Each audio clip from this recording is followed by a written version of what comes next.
Assalamualaikum warahmatullahi wabarakatuh.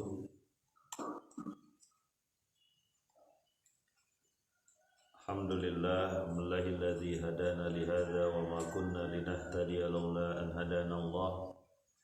Asyhadu an la ilaha illallah wa asyhadu anna Muhammadan abduhu wa rasuluhu la nabiyya ba'da. Allahumma shalli wa sallim wa barik ala Muhammadin wa ala alihi wa sahbihi ajma'in, amma ba'd.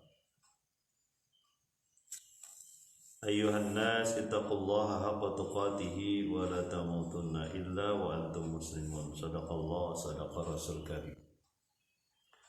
Alhamdulillahirabbil alamin. Jamaah kampung takwa astan rahimakumullah. Mari kita lanjutkan lagi di surat Al-Ahzab. Kemarin kita sudah sampaikan di ayat 6 ya. Bagian atau penggalan pertama di ayat 6, bahwa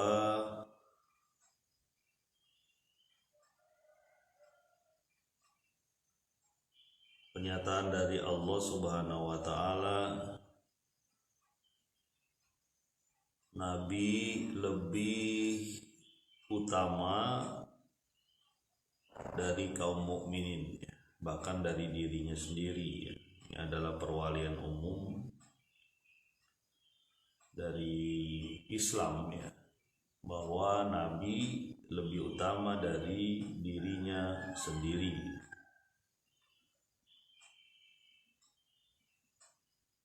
Kemudian begitupun istri-istrinya adalah ummahat ataupun ibu dari kaum mukminin, ibu secara spiritual atau ibu secara rohani. Statusnya tidak boleh dinikahi. Itu yang kita sampaikan kemarin. Mari kita lanjutkan lagi di potongan ayat selanjutnya. Di ayat 6 surat Al-Ahzab. Bismillahirrahmanirrahim. An-nabiyyu aula bil mu'minina min anfusihim wa azwajuhu ummahatuhum wa ulul arhami ba'duhum aula bi ba'din fi kitabillahi minal mu'minina wal muhajirin illa an taf'alu ila awliyaikum ma'rufa kana dzalika fil kitabi mastura. Nabi lebih utama dari kaum mukminin, dari diri mereka sendiri. Begitupun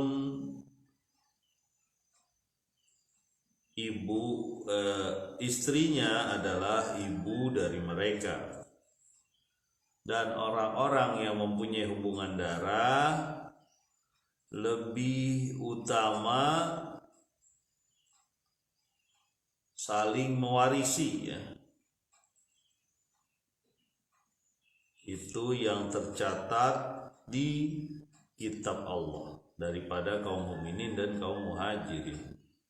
Kecuali kalian mau berbuat baik kepada saudara-saudara atau wali-wali mereka. Sesungguhnya yang demikian itu sudah tercatat, tertulis di kitab Allah. Mari kita lanjutkan di penggalan ayat yang selanjutnya ini, bahwa setelah dorongan emosional ya, perasaan yang demikian tinggi di kalangan kaum mukminin pada saat itu karena dipersaudarakan oleh Rasulullah.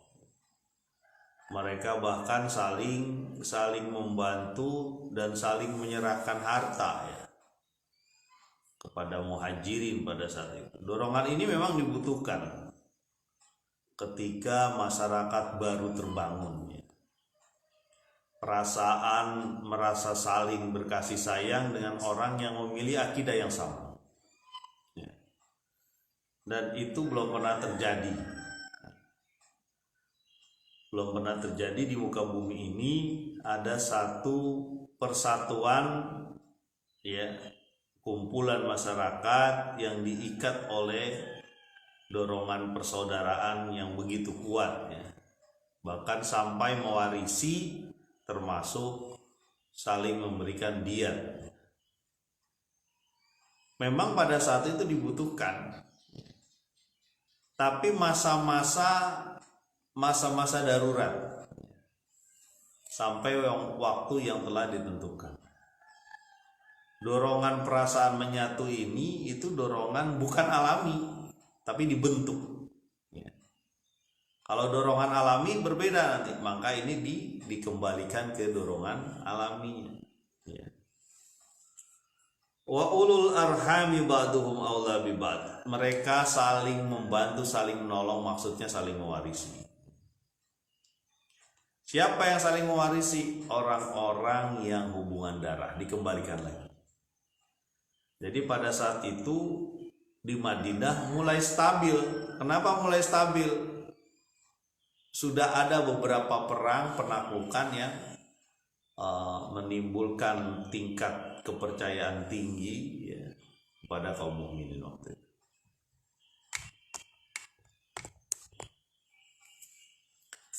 Pertama, selesai perang Badar, ya. Perang Badar sudah selesai. Kaum mukminin bisa mengalahkan kurang lebih 1.000 orang Quraisy, dan itu menggemparkan Jazirah Arab pada saat itu. Ya. Kemudian yang kedua ada penaklukan Yahudi Bani Qunaiqa. Ya. Ya, penaklukannya dengan cara apa? Diusir dari Madinah. Harta-harta peninggalannya masih ada. Itu yang menjadi salah satunya tambahan amunisi atau tambahan bahan harta, makanan dan sebagainya. Nah, berarti kondisi daruratnya sudah selesai, ya. Sudah mulai ada sumber-sumber rezeki pada kaum mukminin pada saat itu. Maka hukum syariat, ya, mempersaudarakan yang secara tidak alami yang dibentuk ini, itu dibatalkan dengan ayat ini. Sudah cukup, ya. Makanya dikembalikan kepada perasaan-perasaan alami, yaitu yang berhubungan darah sajalah yang mewarisi, ya. Begitupun yang berhubungan darah sajalah yang menebus diat. Misalnya kami sampaikan diat itu apa? Yaitu tebusan, ya. Kalau orang tertawan bisa ditebus, ya. Kalau orang mungkin membunuh secara tidak sengaja dan sebagainya, diatnya bisa ditebus. Jadi dikembalikan lagi, yang bersaudara itulah yang berhak mewarisi.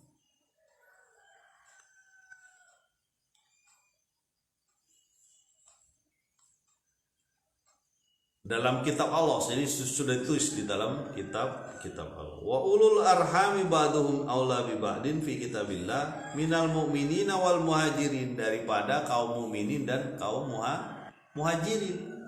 Ya. Jadi ini tidak disebutkan, ya, kaum Ansor, tapi maksudnya sudah jelas bahwa yang selama ini saling mewarisi itu adalah kaum muhajirin dan Ansor dengan perintah dari Rasulullah untuk dipersaudarakan.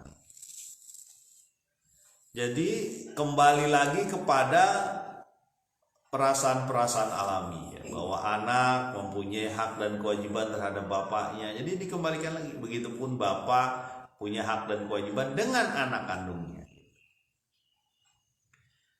Sudah berbeda lagi dengan waktu awal masa darurat lah, ya.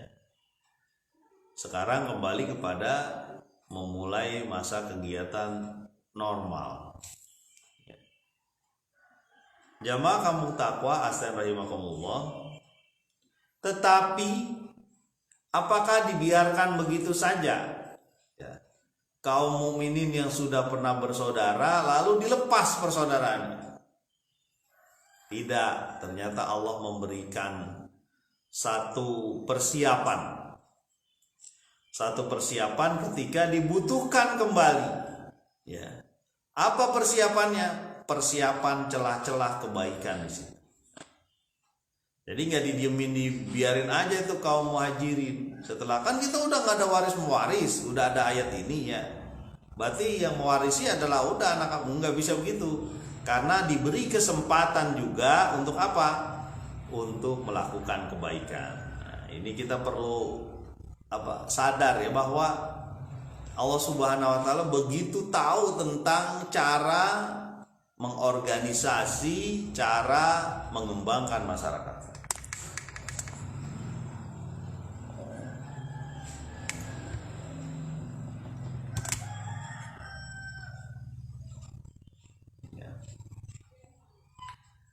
Apa celah kebaikan yang diberikan di situ ya? Illa an taf'alu ila awliyaikum ma'rufa, kecuali kalau kamu mau berbuat baik kepada awliyaikum, kepada aulia-aulia kamu. Aulia-aulia itu maksudnya penolong-penolong, maksudnya kaum muslimin.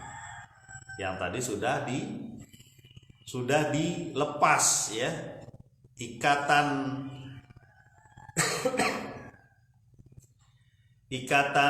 persaudaraan yang saling mewarisi sudah dilepas, tapi dikasih celah, kecuali kalau kamu menolong ya. Kalau kamu mau berbuat kebaikan kepada mereka boleh gitu. Jadi saling membantu di sini juga disebutkan auliyaikum, wali ya, penolong ya, pelindung, saling membantu. Tetap ada celah-celah untuk saling menguatkan, dan memang hal ini dibutuhkan ya. Mentang-mentang nggak saudara nggak mau membantu, nggak begitu. Dalam Islam itu innamal mu'minuna ikhwatun, sesungguhnya setiap orang yang beriman itu bersaudara. Tapi biasanya nih, karena kita sudah terbiasa di sini ya, terbiasa dengan kampung yang semuanya Islam, jadi nggak ada rasa ya. Rasanya yang disebut saudara itu sedarah aja, padahal enggak. Yang disebut saudara adalah sesama mukmin, sesama muslim, itu saudara ya. Teman saya pernah datang tuh ke Jepang, dia ketemu dengan orang Islam, itu rasanya seneng bener, karena di sana banyak ateis ya. Tahu agamanya apa nggak jelas tuh. Dia seneng banget gitu, karena merasa sesama muslim. Itu karena dia minoritas ya. Di Indonesia itu mayoritas. Jadi bertemu dengan sesama muslim, sesama mukmin jadi biasa ya. Jadi rasa persaudaraannya berat untuk ditingkatkan. Kebuktilah kalau di kampung itu kelihatan. Padahal sesama muslim ada ada olahraga ribut. Bahkan kalau perlu ditonjok wasitnya itu. Gara-gara merasa. Padahal itu sesama muslim tuh. Ya. Saya masih ingat tuh dulu ya. Mungkin 4 tahun 5 tahun yang lalu tuh, itu masih ada juga tuh yang mau ngajak berantem antar kampung tuh ya. Padahal sesama muslim itu. Kan kata Nabi, yang membunuh dan yang dibunuh itu neraka. Kalau yang membunuh neraka, tapi yang dibunuh kan neraka juga. Iya, orang dia niat mau membunuh juga.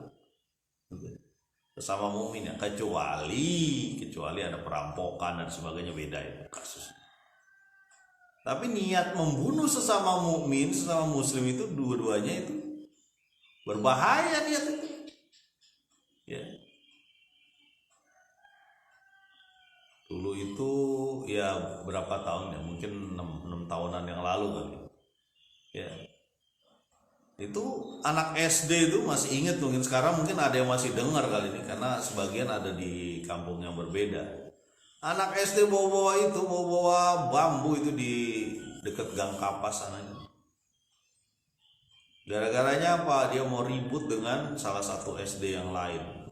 Alhamdulillah bisa dilerai suruh pulang. Nah, ada hikmahnya tuh COVID tuh, nggak ada tawuran lah sedikit, nggak jarang terjadi lah ada tawuran lagi. Ada hikmahnya tuh. Jadi kita jeda tawuran, ya. Tawuran itu kan anak muslim banyak gitu. Kok bisa Pak ngomong kayak gitu lah? Iyalah, orang yang ikut mayoritas muslim. Dia membunuh dengan begitu. Kenapa? Karena kita membiarkan anak-anak kita itu tidak ada pelajaran akhlak, tidak dibiarkan, diarahkan untuk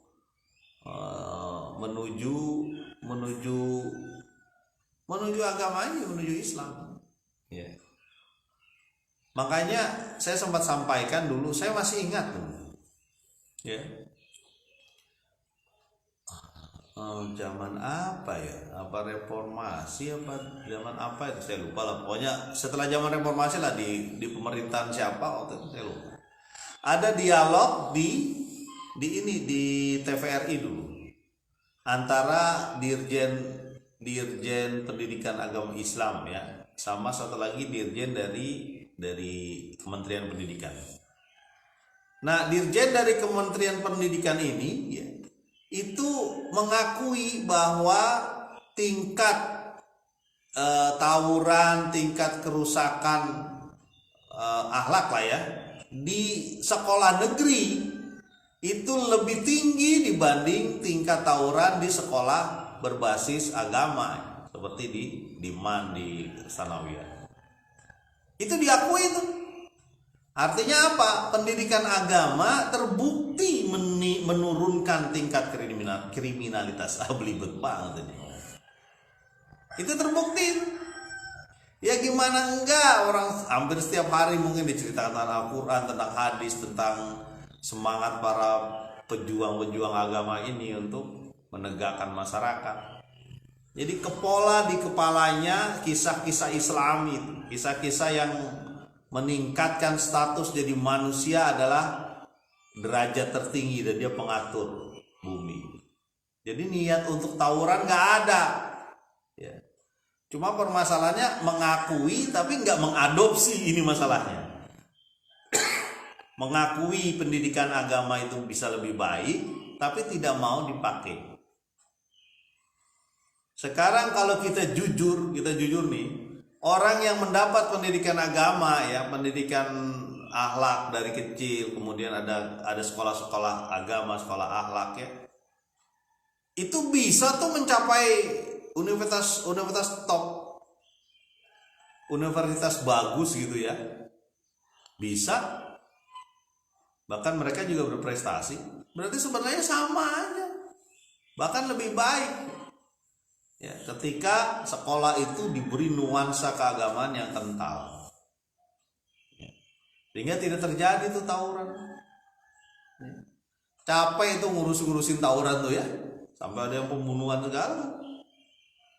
Terjadi pembunuhan, coba bayangkan itu karena apa? Ada ruangan di otak anak-anak kita itu diisi untuk hal-hal yang nggak bagus, nggak benar. Itulah fungsinya. Makanya sekarang kalau misalnya ada pertandingan olahraga misalnya ribut gitu, aduh, harus ngaji bareng-bareng itu kalau perlu ya. Ya, berarti ada masalah. Ya, ini kita kok sampai sini ya. Oke, lanjut ya. Jadi kembali lagi kepada ayat ini. Illa an taf'alu ila auliyaikum ma'rufa, kecuali kalau kamu mau berbuat baik kepada teman-teman kamu, saudara-saudara, bolehlah saling membantu ya. Bahkan dianjurkan ya. Bahkan dianjurkan Allah bersama seorang yang membantu hambanya yang lain, hamba Allah yang lain. Jadi Allah bersama dia ya. Kana dzalika fil kitabi mastura, itu sudah tertulis di dalam Alkitab. Ya. Jadi kembalilah sudah aturan-aturan syariat kepada aturan-aturan alami. Ya. Aturan alami yaitu bahwa bapak dan anak saling mewarisi, saling membantu. Dia punya hak yang lebih dibanding sesama muslim. Mudah-mudahan bermanfaat. Subhanakallahumma wa bihamdika asyhadu an la ilaha illa anta astaghfiruka wa atubu ilaik. Assalamualaikum warahmatullahi wabarakatuh.